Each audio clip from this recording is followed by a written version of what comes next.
Pwedeng-pwede itong ipangbaon sa mga estudyante mo, pangbenta. Nako, napakadali lang po nitong gawin. Magandang araw. Today ay magluluto tayo nitong napakasarap at hindi nagkakalasog-lasog na longganisa.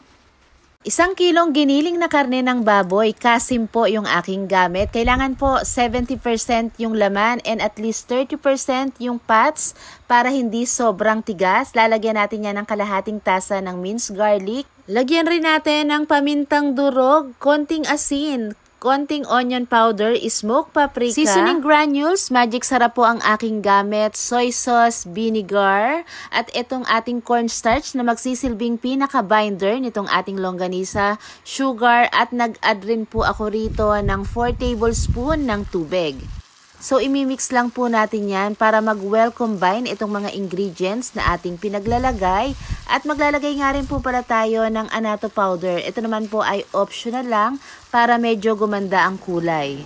So, kung manonotice nyo po, yung kulay ng aking karne ay medyo maputla. Gawa po ng ito ay hindi ko napahugasan ng aking pinagiling, kaya po hinugasan ko po muna bago ko gawing longganisa. So, haluin natin pero wag naman nating masyadong i-overmix. At pag okay na, ilagay muna natin sa fridge at least 2 oras para mas maging madali itong balutin. So, dito po ay pwede tayong gumamit ng cling wrap or eto namang plastic labo or plastic na mangilo. Nagugupitin ko lang po itong isang plastic at magiging 4 po itong piraso. Kung meron naman kayong wax paper ay pwede rin naman na yun ang gamitin nyo. Pero ako para mas matipid ay ito na lang plastic labo ang aking ginamit. So naglagay nga lang po ako ng sukat na 1/8 cup. So this is around 2 tablespoon lamang po.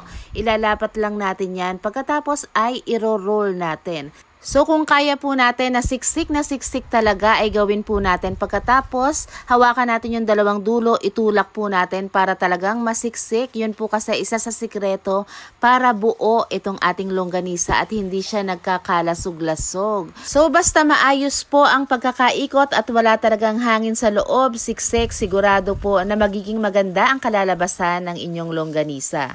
So after nga natin itong magawa ay ilalagay natin to sa ref, tapos mas mainam po kung kinabukasan pa natin ito lulutuin. At syempre, 'di ba? Kapartner talaga ng masarap na umagahan na longganisa ay yung meron tayong pritong itlog, talong at sasamahan rin natin ng napakasarap na garlic fried rice. Sa pagpipirito naman ng longganisa, nako, may kanya-kanya po tayong pamamaraan ng pagpipirito. Pero i-share ko na rin sa inyo kung paano ko ba pinipirito itong aking longganisa. Nilalagay ko nga lang ito lahat sa kawali. Pagkatapos niyan ay lalagyan ko ngayon ng oil and then tatakpan ko. At lulutuin ko po sa pinakamahinang apoy ng dahan-dahan para po lumambot talaga itong karne.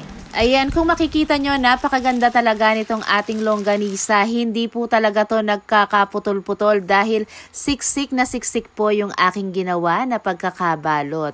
At bukod po sa maganda ay syempre napakasarap din po ng lasa nito.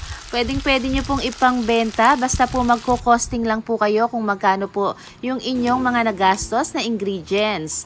Maraming salamat po sa panonood. Huwag mo rin kalimutang i-like and follow ang page. I-share mo na rin ang video at tara, kain muna tayo.